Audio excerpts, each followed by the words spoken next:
Next up, we have quite the smorgasbord of titles from various different places: Arrow Video, pawn shops, a grocery store of all places.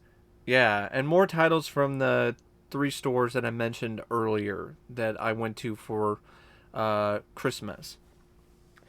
But first one I'm actually going to start with is actually one from FYE.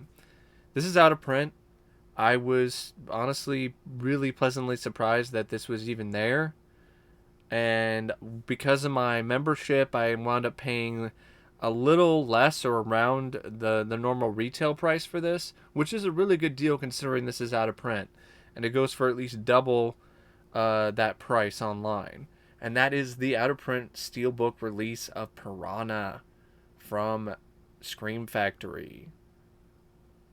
So that is really cool. I was really psyched to see that at FYE. Because normally I don't really see a lot of things, period, at FYE. I mean, I did get a few things. Got a good deal on some 4Ks recently, plus Piranha, and a few other titles. But usually I don't see a lot of stuff. So that was a good day at FYE. The next title is Baskin. Sorry about all the fingerprints and shit. That's just the way that it is with the black cover. Um, this is from Severin. This is the UK release, but it's region free, and it was cheaper to actually get it through Arrow and have it shipped from the UK than it was to buy it off of any other website. Um, it's a foreign film, I believe. Yeah, it's a Turkish horror film, and it always sounded intriguing to me, and the price was really good, and it's the same release that Severin did in the U.S. So there, or Shout Factory did. I think Shout Factory did a release in the U.S. of the film, but it's the same transfer. It's all the same features. It's really the same disc. The only difference is that it's Severin and not Scream Factory. So Baskin.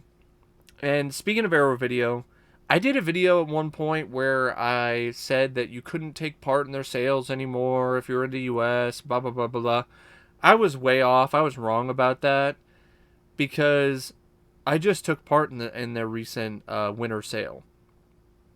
And the way that I was able to do that is you just change your currency from USD to pounds.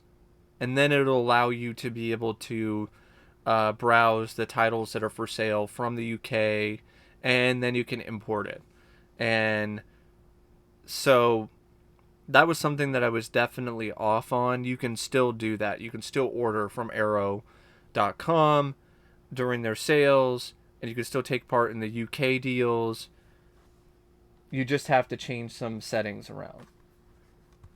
That's why I was able to get To Die For, a release from Network with Nicole Kidman. And might as well just show the rest of the Arrow titles. 12 Monkeys. This one says it's region B, but it's actually region free. It's another one that's region free, despite it being listed that way. The rest of these, though, pretty much were region locked. It's just how it is with region B sometimes. So you got The Game with Michael Douglas. Got Dark Blue with Kurt Russell. Got The Endless, film from the guys who did Resolution and Spring. This one looked really interesting. And I saw the DVD at Big Lots, but I didn't want the DVD. I wanted the Blu-ray. So I got the Arrow release. We got The King of New York, Christopher Walken.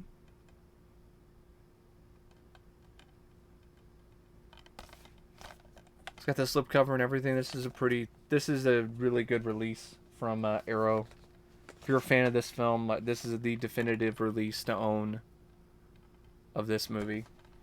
King of New York.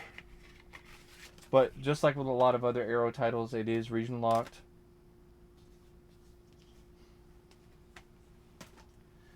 Next up, I have some Paramount Presents releases. They were on sale recently for the holidays. I don't know why the sequel wasn't, but the first one was, so I picked that up. 48 hours. Did not even have this on Blu-ray, and this is a really solid release.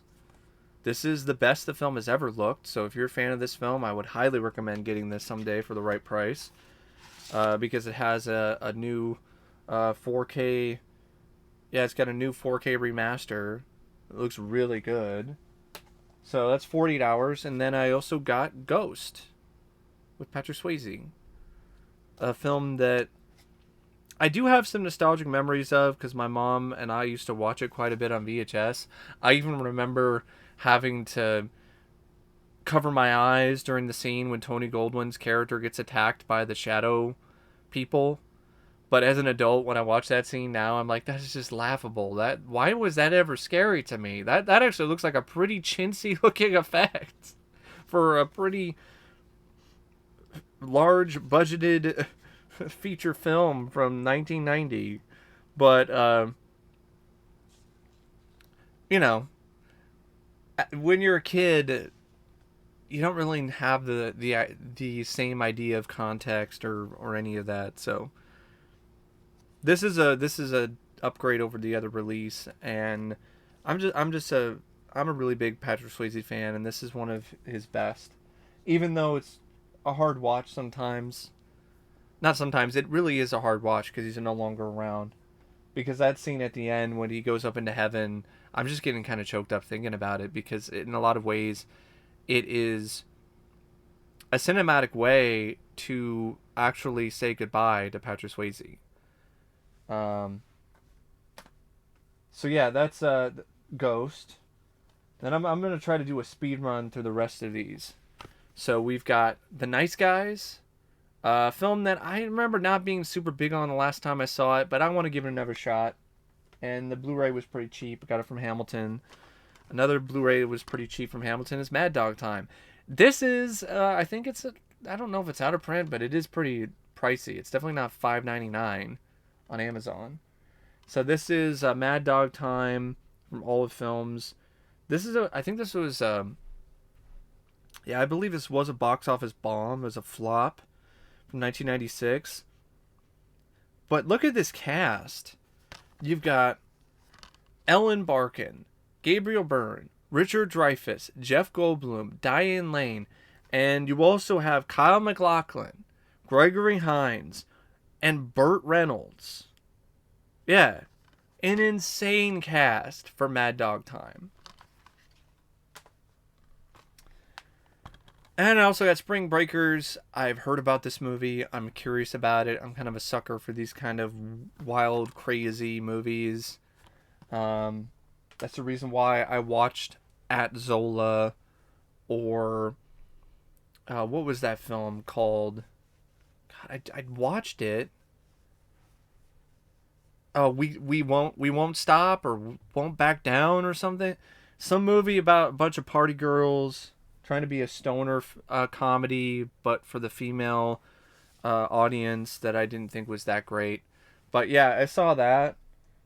So I'm kind of a sucker for those kind of movies. So I'm looking forward to checking that out. And I'm curious about James Franco's performance, playing such a crazy gonzo character. Um, then we have the double feature of Dr. Giggles and Otis, because I'm a big fan of Dr. Giggles. I was never able to get this for an affordable price. So I caved and I got it off Facebook Marketplace. And I think I paid like 25 or something. And you know what's funny? I went to Music Millennium for Christmas, and this was there for like $8.99 or $7.99 or some shit. I was like, what the fuck? I could have just waited. I could have just waited, because that's just how it is with me. I should have known better. I really should have known better, because that's really how things are. Like, if there's a higher power, it's definitely watching out for me, and it's definitely pointing me in the right direction for deals and for finding things that I'm looking for. Because this has happened numerous times. So I should have just waited, and I could have gotten it for cheaper. But, you know, it is what it is, and I helped out a collector who needed some money for some bills and stuff like that. So it worked out. So we have Dr. Giggles. And I sound like I need a doctor right now. But to recharge with some mellow yellow. Probably because my sinuses are fucking out of whack because the goddamn... It's so cold outside that my heater kicks on constantly. And it's helpful because it keeps me warm. But my sinuses are so sensitive to pressure changes and temperature changes. So when that thing kicks on, it just wreaks havoc on my sinuses.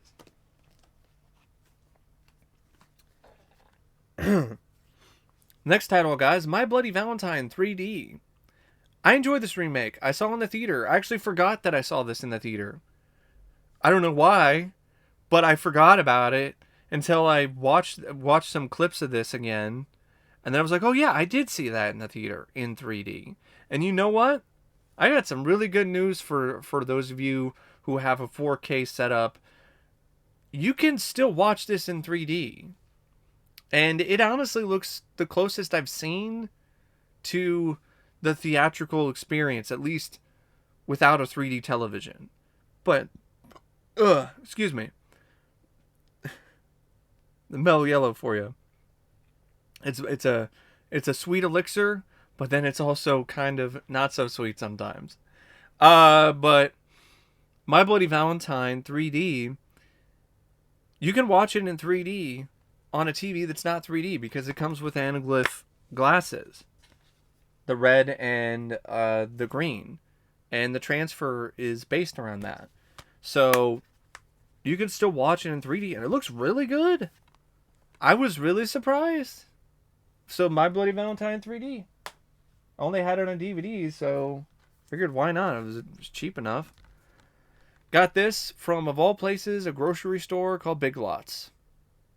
Not Big Lots. That's a different place. I got this from Winco. Big Lots makes sense because they've always had DVDs and Blu-rays since I've gone there. Winco normally doesn't. If they do, they're newer titles and they're expensive as hell. I don't know what's going on. They've gotten stock from somewhere, and now they are always rolling out DVDs and Blu-rays. Like every month, every week. It's nuts. Every time I go there to grocery shop to get groceries, I go to their series of wheels of DVDs and Blu-rays, and I'm really surprised. Because I'm like, wow, that wasn't there the last time I was here. So, yeah, Force 10 from Navarone. Got Frequency with Dennis Quaid, Jim Caviezel, because I'm a huge Dennis Quaid fan. One of these days I would love to do a Dennis Quaid marathon. I would love to do a lot of things. But, it's just one of those things where I gotta have the time. Then I got this triple feature, not really for Deep Blue Sea or Snakes on a Plane, but for The Long Kiss Goodnight, because I wanted this on Blu-ray. And that was actually one of my wish list titles, so I was really psyched to get this at a Music Millennium for Christmas. So, Long Kiss Goodnight. Frozen. Had this on DVD, but I was definitely not going to turn down the opportunity to upgrade it to the Blu-ray. So Frozen, Hobo with the Shotgun, another one I got from Winco. I know this used to be, I know this is like Dollar Tree or something, but my Dollar Tree never had that in stock, so I just decided to get it at Winco. Another one I got at Winco, The Island. I actually really like this film. I rented it with my dad when I was a teenager. We enjoyed it. Yeah, I think it's actually a pretty underrated film. Even though, yes, it's a ripoff of the Clonus Horror or whatever the hell. That movie sucked ass. The Island is a much better version of it. The Prophecy Collection. This is very misleading because this does not have all the Prophecy films. I don't understand why Mill Creek or Echo Bridge, that's who did this. I don't understand why they did it that way. Did they not have the rights for Prophecy 2? Because it doesn't have Prophecy 2. It has the Prophecy, it has Prophecy 3, it has Prophecy Forsaken, and Prophecy Uprising. But it does not have the second film. It has one 3, 4, and 5. So the Prophecy collection. Also got Reindeer Games. Only had that on DVD. Got this release of T2 because the release that I had was a Skynet edition, and that's a clusterfuck. I don't like that edition at all.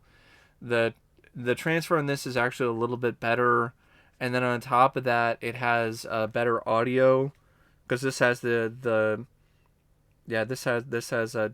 has the master audio track. Yeah, and I think that one had pretty much a similar audio track as well, but I think this has a little bit, from what I've been reading, this has a little bit better audio as well. And the menu is so much easier to use. The interface on the Skynet edition is one of the worst I've ever come across in my entire life. It's confusing. It's too much work. I hate that. I hate that. I hate the fucking menu on that thing. So, decided to get the Blu-ray. And I know I did the podcast with my friend Matt talking about T2 and thought it was a little overrated. This does not mean that I think it's a bad film. That does not mean that I don't like the movie. I do like the film. And there were some sequences that I saw, mainly the opening scene when I was testing it out just to see what it looked like on my setup, that left my jaw on the floor. So there are some moments in this that are genuinely jaw droppers. And this is a good transfer for a Blu-ray. The 4K sucks ass. I don't want the 4K because I don't want a repeat of the Predator Ultimate Hunter Edition where everyone looks like they're made out of wax and there's all this other shitty color timing and crap. I know I've heard people say that, oh, James Cameron, it's not his fault, that I've seen the other transfer in 4K and it looks fine and blah, blah, blah, blah, blah. But I don't buy it. This is Jimmy Cammey we're talking about. I totally 100% buy that he fucked with it later on. I don't think it's just I don't think it's just Lionsgate that fucked it up. I think it was a instance of both James Cameron and Lionsgate fucking things up. James Cameron, he has so much power and influence. Do you really think for a second that he would look at that transfer after it's been put on a disc and be like, yeah, that looked good. That's good. Yeah, I like that. And Lionsgate at the time was a pretty well-known company. Like, that's a pretty massive fuck up on their part. I don't know. It just sounds too convenient to blame Lionsgate solely for it. But maybe that's what happened. But James Cameron just seems like the guy who would fuck with things anyway. So I don't know. I really don't know. Then I got Striking Distance with Bruce Willis. This is a Bruce Willis film that pretty much nobody talks about. This is honestly one of his more forgotten films when it comes to his filmography, not counting his dozen direct-to-video movies he does every month. At least nowadays.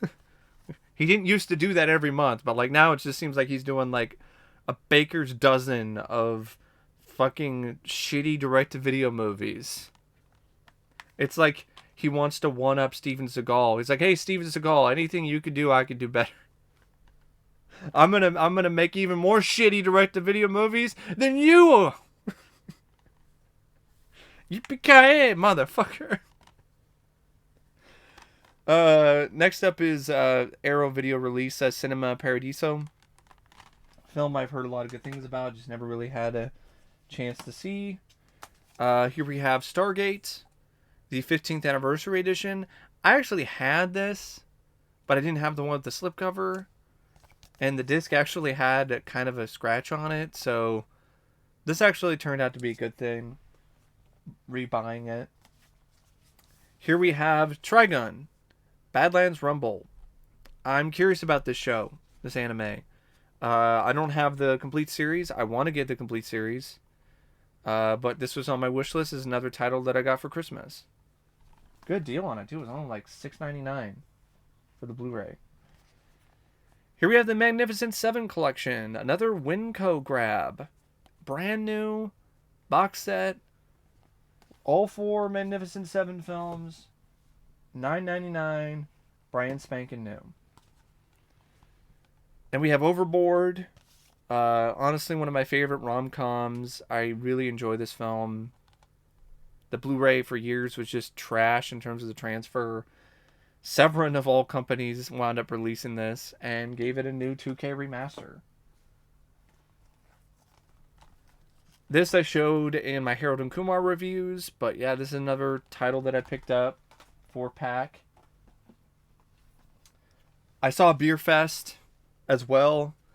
I wasn't a fan of it. I thought it was too long. There were some moments that made me laugh because of how silly and absurd they were. But for the most part, I thought it was too cliched, too predictable, too lame. There were so many jokes that just didn't land. The tone was all over the place. And it was just too fucking long. Why the hell was that 2 hours? I don't know. I still don't know. And then the last title, Ocean's 11 trilogy. Ocean's 11, Ocean's 12, and Ocean's 13. Saw the first one for the first time in forever. I think I'll just save my thoughts on it for a review in the future, because I would like to review the Ocean's films sometime. But I'll just say this. I was disappointed by it. I thought it was okay. I thought it was average at best. I don't understand why it's considered to be this great film and one of the best heist movies ever. Because one of the best things about a heist film is how it surprises you. How it throws you for a loop in terms of how they get away with it. Like, how are they going to do it? How are they going to do the heist? And Ocean's 11 didn't do that for me. I know it did it for a lot of other people, a lot of other critics. I saw it coming a mile away. Sorry, it's not over yet. Surprise! We have The Borrower, which is from Scream Factory. This is a really underrated sci-fi horror film that's very out there, very different. I do recommend it, from the director of Henry, Portrait of Serial Killer. We have the collector's edition of Alone in the Dark from Scream Factory. Really like this film. The Borrower and Alone in the Dark are two films that were a part of that book, the 101 Most Inherited Horror Films. So I discovered those through that book. Got Roy Scheider in Night Game. Got Rock and Roll High School.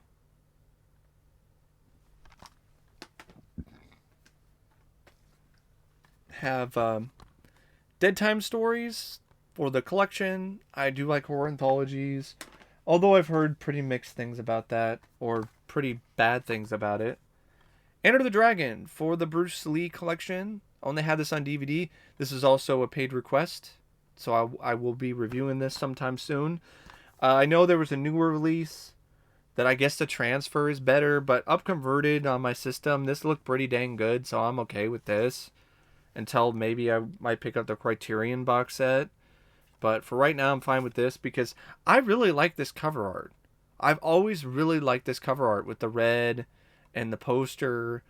And I don't... The release that came out afterwards, it looks like shit. With Bruce Lee in front of a mirror that's cracked. It looks like a Photoshop pile of garbage. So, I'd rather have that. Also got The Firm. Speaking of Photoshop garbage, Tom Cruise looks even more bored than he normally does here. Not a good way to advertise your film. Good transfer from Paramount, but a shitty, awful bit of Photoshop for the cover art. And Tom Cruise is so touched up in this, it almost doesn't even look like Tom Cruise at times. That's another film that was requested, which I will get to pretty soon. Then I also got Gladiator. That Blu-ray has a really good transfer. I don't even know why I would even bother with the 4K. I would get the 4K if it's cheap, but it's gonna be hard to beat $2. I paid $2 for that, so it's gonna be hard to beat that. The Lovely Bones, Peter Jackson film, based on a book. Got a double feature of American History X and the History of Violence. I have G.I. Joe Retaliation in 3D for the G.I. Joe film collection. Got Winnie the Pooh, The Many Adventures of Winnie the Pooh. I like Winnie the Pooh. That's one of the few kids cartoons that's really for really younger audiences that I still legitimately like and can enjoy. I think a part of it is just a little bit of it is nostalgia because I did grow up watching the show, but another part of it is that there's something very simple and very fun and genuinely heartwarming about Winnie the Pooh and its characters and the world.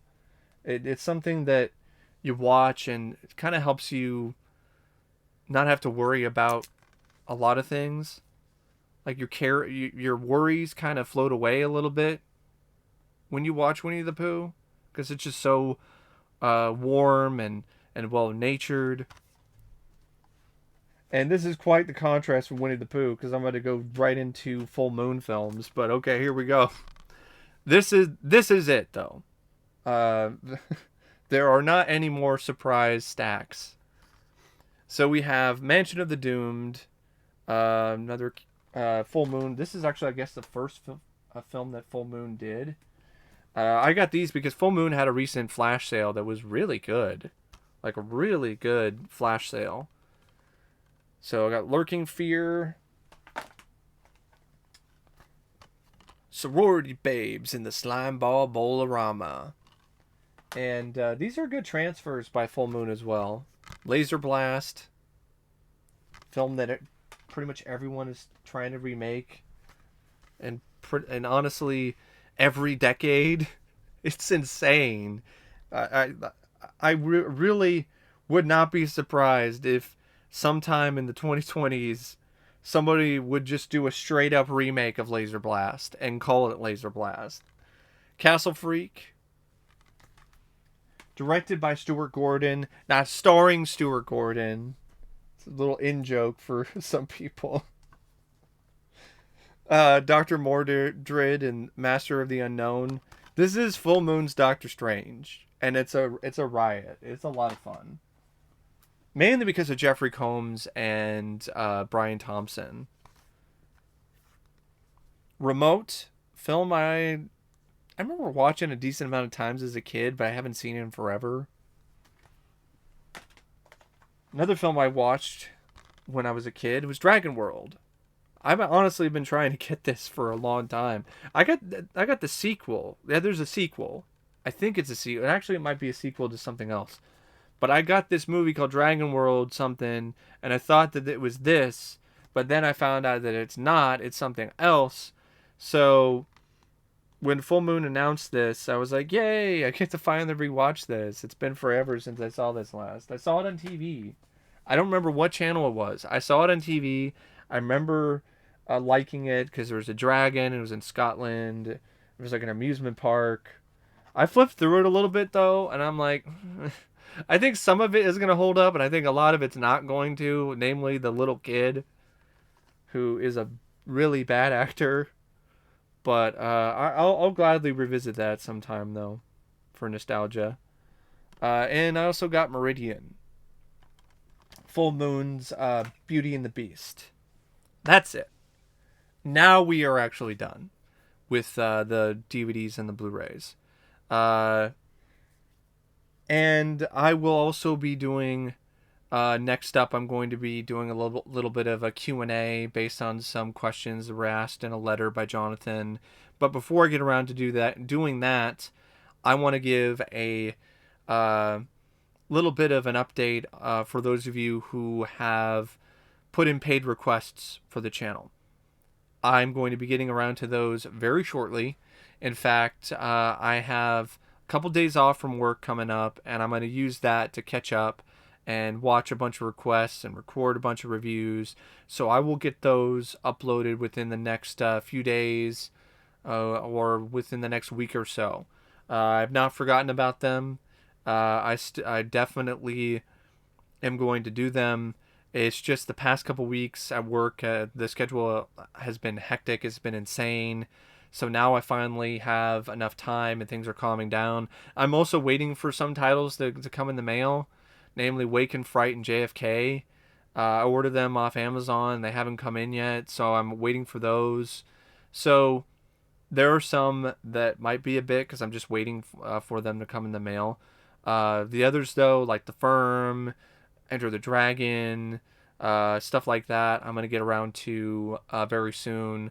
Or Alien Abduction, uh, which is a TV special from back in the day, which had a director's cut, which was about an hour and a half, which is a lot longer than the TV special on UPN. But I think it's called Incident in Lake County. So that's probably going to be the next request because that's the first one in line. But then after that, I'm going to do The Firm and Enter the Dragon and a few others. So those are definitely on the slate going forward. I also have some other random reviews. I was going to do Home Sweet Home Alone on Christmas, but I just ran out of time and ran out of energy. So I will do that later, though. Honestly, pretty soon, because I'm gonna suffer through that and do a rant because I think that'd be a good way to give back to all of you because I know that a lot of you just love to see me rant, and I'm gonna deliver with that one. And speaking of rants, I want to do a rant on Skyscraper with Dwayne Johnson because I watched that recently, and that movie is a shit scraper. It sucked. So I want to do a video on that.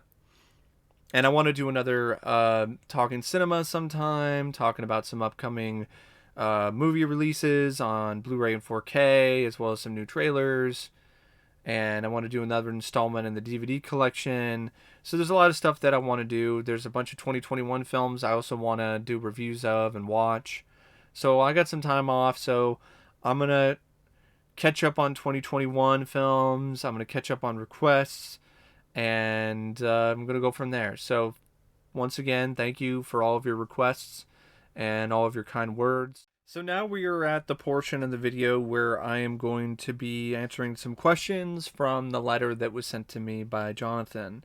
He's wishing me a Merry Christmas, saying that he hopes I enjoy these gifts. I definitely will.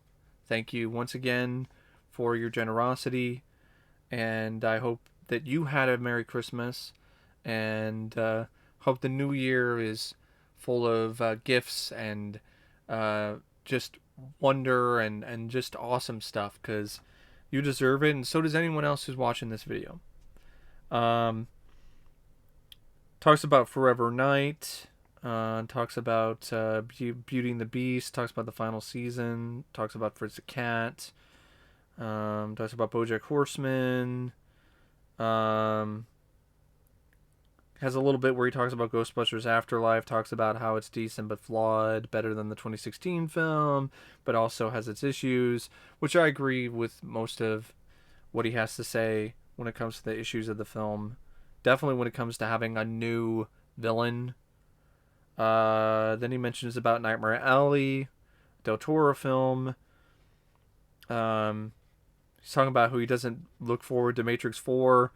I'm not looking forward to it either from what I've been reading. There's a scene where somebody literally flips the camera off. Seriously, they flip the camera off. What is this, Baywatch? Fucking bullshit. God damn it. We didn't need another Matrix movie. God. Especially one that's retconning everything and doing this stupid shit where Neo wasn't the only one. Trinity was also a one. And I'm like, what the fuck is this, Highlander? Why can't there just only be one? Why do we have to do this shit where there could only be one? Oh wait, no, there can be more. There's only one Neo. Oh no, wait, there's another Neo. It's like, shut the why? Stop. Just fucking stop it already, man. And yeah, I honestly will check that out, as painful as it's going to be, because I've never reviewed the Matrix films, and I would love to do that. And I'd love to watch them in 4K, so I will be doing those reviews sometime in 2022 for sure, as well as Scream In January, I'm just going to say it. I'm going to be doing the Scream films in January, 100%, because I'm actually going to go see the next one in the theater. Because my plan, you heard it here first, folks. My plan for 2022, my New Year's resolution, is to review new films when they come out in theaters on opening weekend. That's my plan. I'm going to actually pay for a service for Regal, and I'm going to pay for Regal Unlimited, and I'm going to go and see films in the theater. Because I know that going forward, hours at both jobs are going to be not the best. They're going to be okay, but they're going to get slashed, and I'm going to have a lot of free time. And I would like to get back into the swing of things of watching new films and going to the theater and having that experience, good or bad. So, yeah, that's my plan. I'm still going to review a lot of other things. I'm still going to take requests, but I'm going to be doing the best I can to keep up with the new films and get new reviews out, because I want to see what can happen. I want to see if that'll help my channel grow. So then he's mentioning about star ratings for a bunch of other films. Here's what I'm gonna do again, Jonathan. I'm gonna send you another email sometime with star ratings for those, because that'll take me a while. I got to think about it. Talks about Deadly Games. Mentions if it's one of my favorite films of 1989. Probably, I should probably put it on that list on Letterboxd. So I'll try to do that. Yeah, I agree. It was like a cross between Home Alone, Black Christmas, Silent Night, Deadly Night. And he mentions The Barge People. Yeah, it's a film that I did watch and I thought was pretty bad, pretty lame. No, I'm not planning on reviewing it because I don't have much to say about it. Good practical effects. I like the idea of a creature feature that takes place on a barge and in the canals, but it was just not executed very well, and the ending was bullshit. It was one of those stupid twist endings where everyone's fucked. I'm not a fan of those endings, especially if it doesn't feel like it's earned. It didn't really feel like it was earned with that movie. Candyman, yes, I do need to do those reviews as well, because I did watch all the Candyman films recently. Thanks for reminding me of that. And yeah, The Fog, that would be fun to do, as well as Space Jam, The Birthday, Free Guy. Yeah, I'm never going to do Free Guy for sure. And I still haven't done the Mortal Kombat films. Yeah, not even remind me of that. That's another one I should do. Or Superman, or Texas Chainsaw Massacre. Because, yeah, Superman films, I did rewatch all of them. That's something that I could just spend a rainy day on and just do reviews for Superman films. Then he mentions about stuff that I could do in January and February and March. Sorry about that. It's just my lighting is having a seizure. We're just gonna have to deal with that, I guess. My lighting my other light went out, and I've lost my sunlight. So I apologize, Jonathan, but I'm just gonna keep going here. Yeah, those are good recommendations. I will definitely keep them in mind for the rest of 2022. Definitely a lot to choose from there. I did see the trailer for Sonic 2. I still haven't seen the first film, but I thought Sonic 2 looked like it might be fun. The new Texas Chainsaw Massacre looked like straight up garbage. It looked like another pointless Texas Chainsaw Massacre movie that didn't need to be made. Yeah, I did hear about Reanimator coming to 4K. That should be pretty cool. I know RoboCop is going to get a 4K release from Arrow Video. I already have the box set, but I'm such a sucker for that film, I probably will get the Steelbook at least. Then he's talking about the Stuff Director's Cut, which has been found, and it's being restored. He's talking about how he hopes Arrow does a 4K release. I would love for that to happen. I'm really curious about that cut. I never even knew about it. They found a director's cut of the stuff, and it has a lot of extra stuff in it. No pun intended. Um, mentions the heavy metal 4K. That would be pretty awesome to see in 4K. Willy's Wonderland. It mentions how it's one of his favorites of the year, or it is his favorite.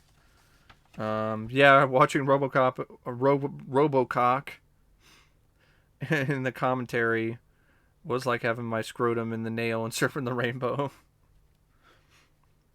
Lucky Fritz, my worst of 2009, dethroning Street Fighter Legend of Chun-Li. Yeah, I would say that is definitely worse than Legend of Chun-Li. Oh, this is the first time I've heard about these rumors.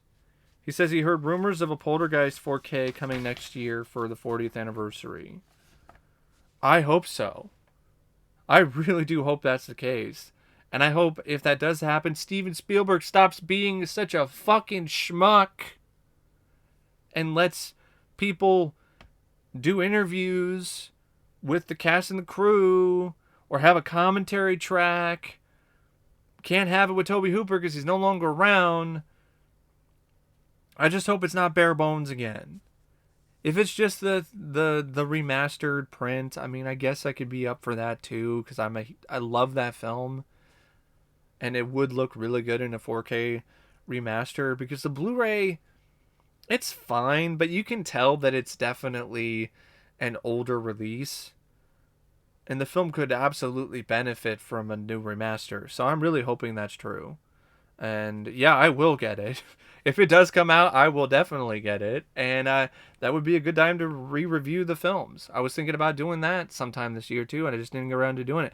I rewatched the trilogy recently. I think I rewatched the trilogy in October. Did I hear the White Men Can't Jump remake? Yeah, I did hear about that actually, and it sounds like just straight up poison.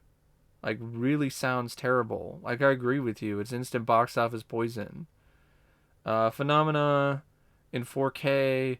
I mean, yeah, it'd probably look good in that, but I'm okay with my Blu-ray for right now. The price tag is pretty steep. Arrow did a good job with the restoration in the first place. Alligator should look good in 4K. Yeah, I can't wait to get that. I already pre-ordered it. I'm really looking forward to that. I don't care about Alligator 2. That film sucked. I don't need that on Blu-ray. I don't need that film, period. Talking about House on the Edge of the Park getting a 2-disc 4K special edition from Severin. Yeah, I heard about that. I don't know. I still haven't seen the film yet, so I can't say I'm super excited about that.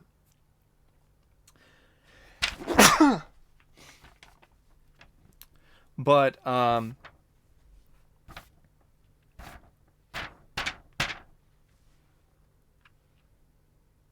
yeah, he mentions House on the Edge of the Park, getting a 2-disc special edition. Mentions how he hated Funny Games as well. I do agree that Angst and Henry were better films. Mentions the 1990 Ninja Turtles film, how he saw it in the theater multiple times. And then he asks, which is more painful, Extreme Ops, Scary Movie 5, or Ballbusters? It's Ballbusters. It's I saw that in IMAX. Extreme Ops is a bad film, but it's really hard to watch, but it's not disrespectful to a franchise that I love to death. So no, Scary Movie 5 is terrible too, but Ballbusters is easily more painful. Because it's just what it does to the franchise. I mean, they shot the logo of the franchise in the dick as a joke. And he mentions House on the Edge of the Park from Severin. I wanted to mention that Don't Go in the House is getting a release from Severin as well. And I like that film. I think it's actually pretty good. And I pre-ordered the limited edition from Arrow. So that should be coming the next month or so or something. So I pre-ordered that because I know Severin did one too, but I'm more a fan of Arrow's approach and their slipcover, so I decided to get that. But anyway, that is it. That's it for this vlog. I know it was a long one. Thank you for hanging in there and pushing through it. And once again, to everyone that has said a kind word or sent out their well wishes and prayers, just thank you. Thank you so much. And I hope you all have a great rest of your 2021 and a great 2022. And thanks for watching. And as always, I'll see you later. See ya.